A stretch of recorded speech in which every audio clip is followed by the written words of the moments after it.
क्या बात है? तीन नौकरी की तलाश में इधर उधर मारा मारा फिरता है, तूने उसके लिए खाना भी नहीं पकाया?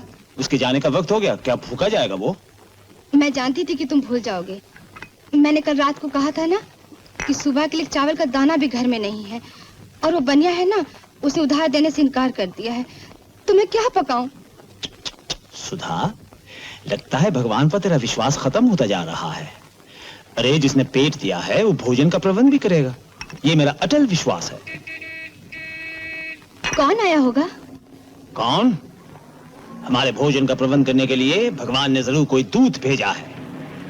एक पर्चे पर लिख दे रसोई के लिए तुझे क्या क्या चाहिए। अच्छा। कमल बाबू, कमल बाबू है क्या? अरे कोई जवाब तो दो अंदर से। ये दमे की बीमारी, सांस लेने दे तो जवाब दूं। नमस्ते बाबूजी। नमस्ते।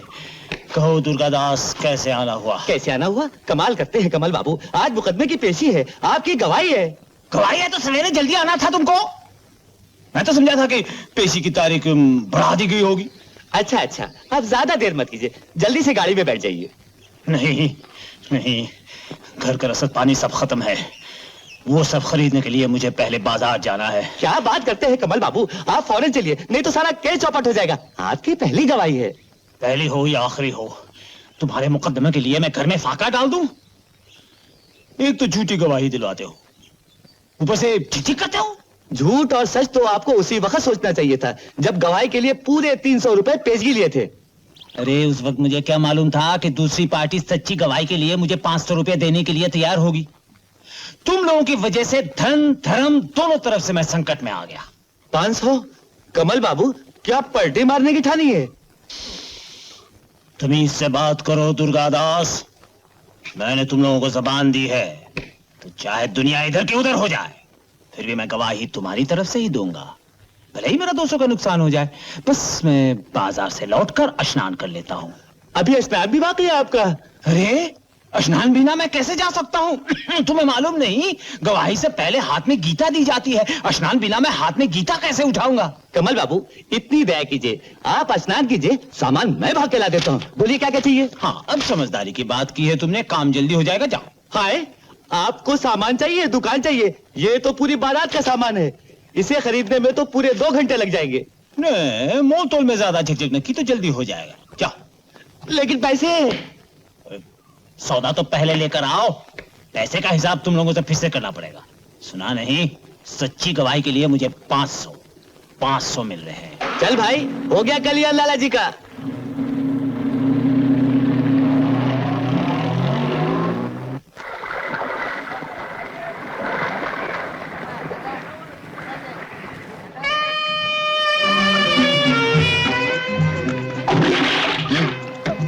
Oh hell. Correct. Beautiful dive. हाय वीनस। कौन है वीना? क्या तुम जानती हो उसको? अपोलो। अपोलो? मतलब? छोड़ो यार, पोलो बोलो खेलता होगा ना? Correct. कमाल है वीना, हमने तुम्हारे लिए ग्रेट आर्ट सोसाइटी बनाने को मीटिंग इधर रखी है और तुम फ्लाइंग किस उधर फेंके जा रही हो? Correct. Vikram, मैं एक आर्टिस्ट हूँ and I must find out who this man is. मैं उसे पेंट करना चाहती हूँ। जरा इसकी चाल तो देखो। How manly he is. To hell with his चाल यार।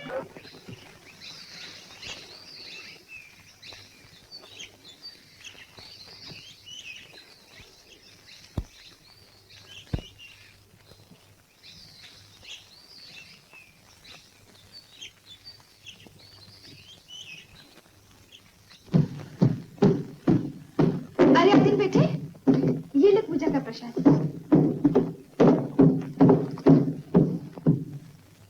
तू बड़ी जल्दी आ गया, तेरे काम वाम का क्या हुआ? तू तो इंटरव्यू देने गया था ना?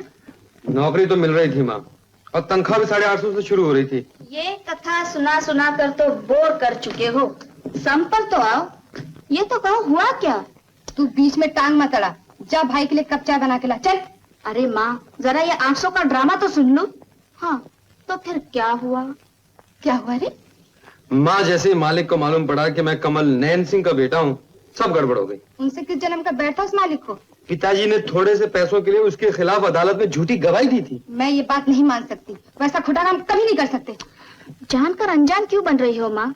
जानती नहीं हो क्या कि गली से आते लोग उनको देखकर रास्ता बदल देते हैं कि कहीं राम राम भी हो गए तो चंदिया के बाल मुड़ जाएंगे। चुप कर जन्म चली, बाप की ऐसी बातें करते तुझे लज्जा नहीं आती? चली जा यहाँ से, जा अपने कमरे में बैठ। मुझे तो जन्म भर ही बैठना है उस कमरे में।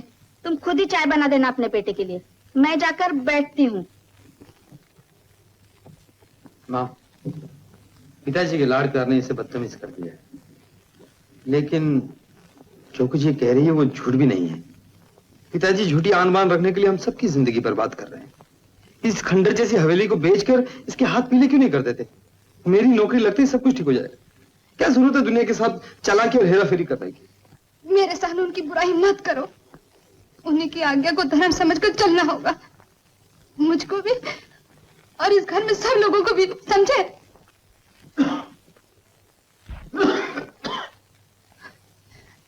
देखा वो आ गए, कहीं तुम दोनों की बातें न सुन ली हो।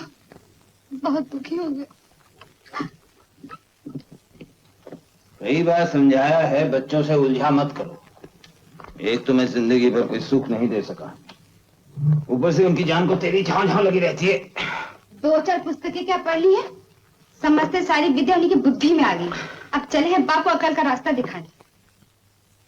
हाँ सुनो, अतिन कह रहा था हवेली की जायदाद बेचकर वासना के हाथ क्यों नहीं पीले कर देते हो? क्यों उसकी उम्र निकाल रहे हैं? अरे बेकारी से वो बहुत परेशान है आजकल, घबरा घबरा कर बेवकूफी की बातें सोचता है। जब वक्त आएगा तो मैं उसे समझा दूंगा। वो तो मूर्ख है दोनों के दोनों।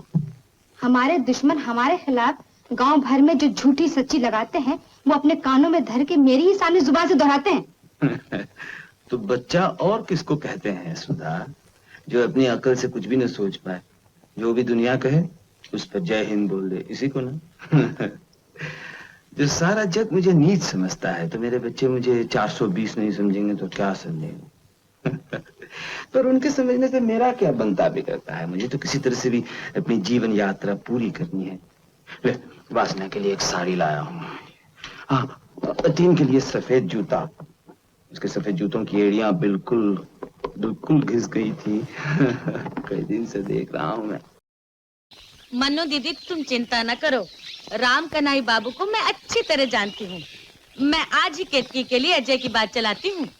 डॉक्टर सुशीला, तुम अगर उस सरफिरे लड़के का घर बसा दो तो मेरा सब दरिद्र दूर हो जाएगा। मौसी, ये किसका घर बसाने की बात हो रही है?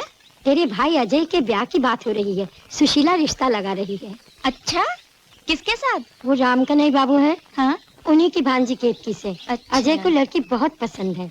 सोचती हूँ मनपसंद लड़की से ब्याह होने पर अजय की बुरी आदतें छूट जाएंगी। बस भैया को वही एक बोतल की बुरी लत पड़ गई है, वरना आदमी तो हीरे जैसा है। ब्याह के बाद वो जरूर सुधर जाएंगे। तेरे मुंह में घी शक्कर। पिताजी, हुआ बेटा? हाँ, वो मोटर शोरूम वाली नौकरी मिल गई। शुक्र है भगवान का। बहुत अच्छा, लेकिन तनख्वाह बहुत कम है, 550 रुपए। अरे इतनी बड़ी डिग्री है तेरी, फिर तनख्वाह क्यों इतना कम दे रहे हैं? वो सेल्समैन का काम है ना। वो दे ही रहे हैं, अपने पास से कुछ ले तो नहीं रहे। बेकारी से ये अच्छा है। बैठ बेटा, 550 रुपए आएंगे घर में। आएंगे कहाँ से? रोज 25 मील जाना और 25 मील आना, इसमें खर्चा नहीं होगा क्या? माँ, मैंने इसीलिए फैसला किया है कि मैं वहीं रहने का इंतजाम कर लूंगा, ताकि खर्चा तो बचे। तू क्या कह रहा है? ठीक कह रहा है, वहाँ हवा पानी बदलेगा। यहाँ गाँव वालों की मनहूस बातें सुनने के सिवा क्या रखा है? Hi Apollo. Hi Venus. Veena is my name. Atin Singh at your service. कहिए, क्या इरादे हैं? इरादे तो बहुत बुलंद है। फिलहाल के लिए कोई अच्छी सी गाड़ी दिखा सकते हैं? ओह श्योर, आइए आइए ना। ये देखिए, इनमें से आपको कौन सी गाड़ी पसंद है? और इस तरफ देखिए, इस गाड़ी का एक ही मॉडल है। मॉडल छोड़िए, पहले ये बताइए कि गाड़ी की कंडीशन कैसी है? कंडीशन का भी पता चल जाएगा। Let's have a try. अक्लमंद को इशारा ही काफी होता है, लेकिन ये तो सिर्फ मुस्कुराए जा रहा है। मामला कुछ गड़बड़ लगता है। ये तो गाड़ी की बात ही नहीं करती।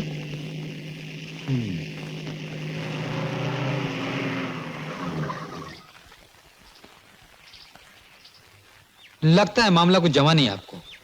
वापस चलें?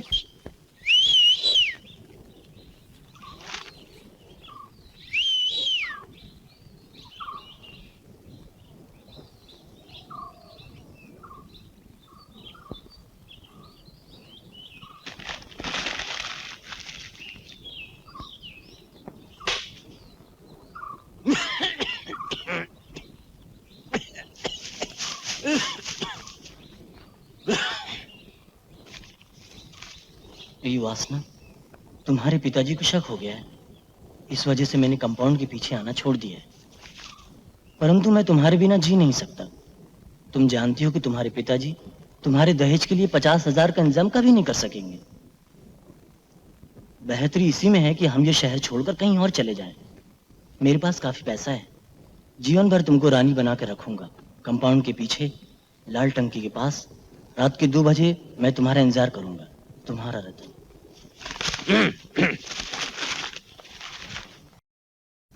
वासना। जी पिताजी। मुझे बड़ी फिक्र लग गई है तेरी। क्यों, क्या हुआ? बारिश के दिन करीब आ रहे हैं। पिछले साल तूने कहा था ना कि कई जगह से पानी टपकता है अंदर। हाँ। तो मैं ऐसा करता हूँ, तेरा सामान मैं तेरी माँ के कमरे में रखवा देता हूँ। कुछ दिनों के लिए तू वहीं रह जा, फिर देखता हूँ क्या कर सकता हूँ। पिताजी, आज के दिन मुझे यहीं रहने दीजिए, मैं कल चली जाऊंगी। ठीक है, ठीक। जरा देख लेता हूँ कहाँ पानी टपकता है। हाँ, तेरी माँ ने चाय बनाई होगी, जा लिया। अच्छा।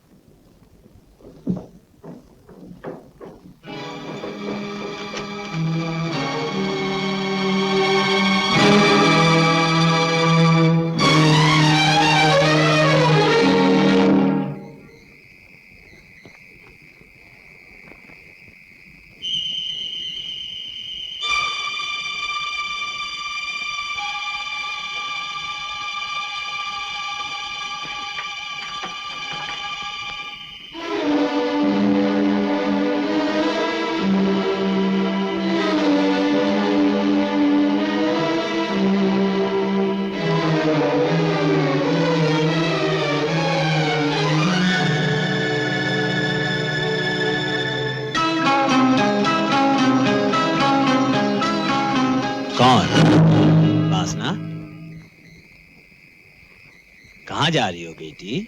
सोई नहीं अभी तक? कहीं भी तो नहीं पिताजी, सर में बहुत दर्द हो रहा था, सोचा जरा खुली हवा में टहल लूं। हाँ हाँ, अच्छा रहेगा, अच्छा रहेगा। मुझे भी नींद नहीं आ रही है। चल, बाप और बेटी जी भर कर बातें कर लेंगे, फिर तू।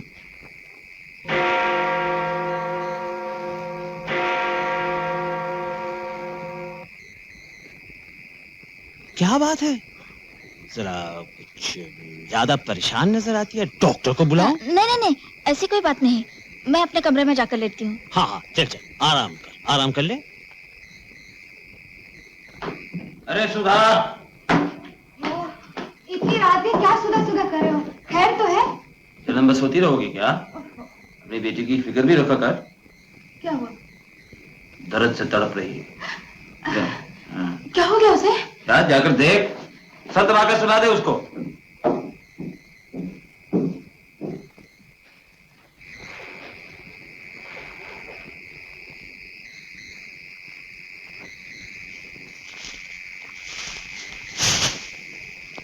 जल्दी करो वासना, अपनी गाड़ी का वक्त हो गया है। वासना नहीं, वासना का बाप आया है। मामा, बाबा मेरा था मामा। मामा, अब मामा कहते हो तो वासना तेरी कौन है? वासना मेरी बहन, बदमाश, बहन की इज्जत के पीछे पड़ा है। बहन की इज्जत। मुझे माफ कर दीजिए मामा जी, मैं कान पकड़ता हूँ, मैं पागल हो गया था। मैं तुझे आज जान से मार डालता तो तेरा क्या जाएगा? जाएगी तो हमारी इज्जत।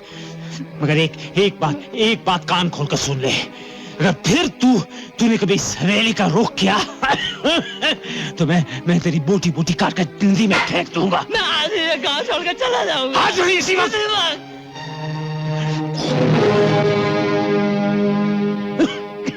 रतन? हाँ, उसने वासना को बहका दिया था।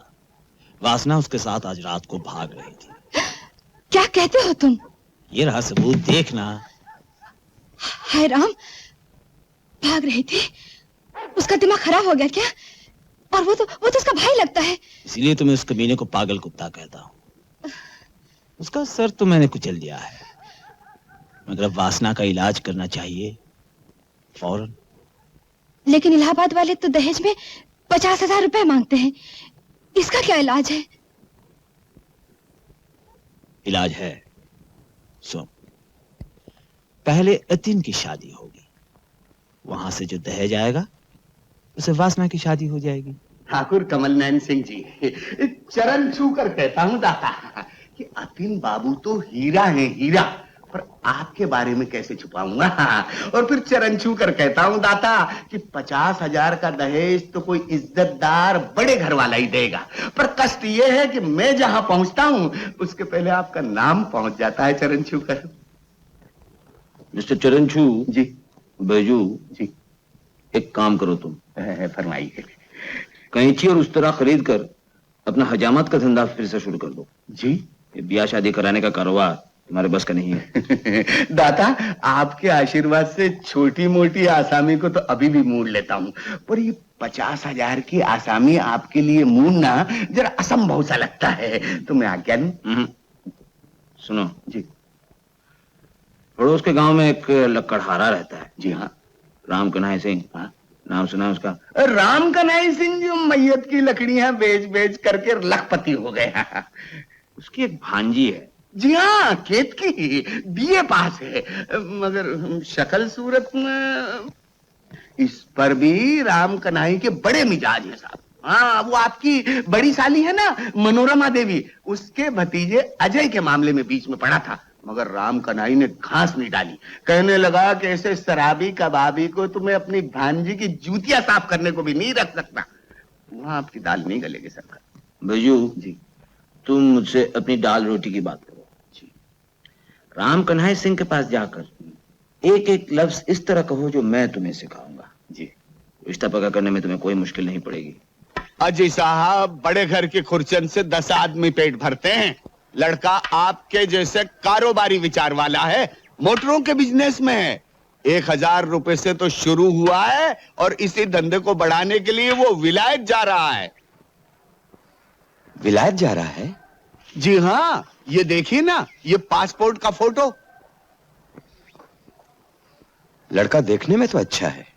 अजी साहब, लखनऊ के सेठ लक्ष्मी नारायण जी लड़की के साथ 1 लाख रुपया दे रहे थे अंधेरे में चरण छूकर। 1 लाख रुपए? जी हाँ। तो फिर क्या हुआ? अजी लड़की बिल्कुल आधुनिक विचारों वाली, फैशन वैसन टिप टॉप, और लड़के को ऐसी लड़की चाहिए जो पढ़ी लिखी तो हो मगर सुशील हो, धार्मिक विचारों वाली हो, पूजा किए बिना अन्न ग्रहण ना करे और रामायण पढ़े बिना खटिया ना देखे। बिल्कुल आपकी केतकी जैसी। लीजिए जल्दी से शगुन की मिठाई। लीजिए।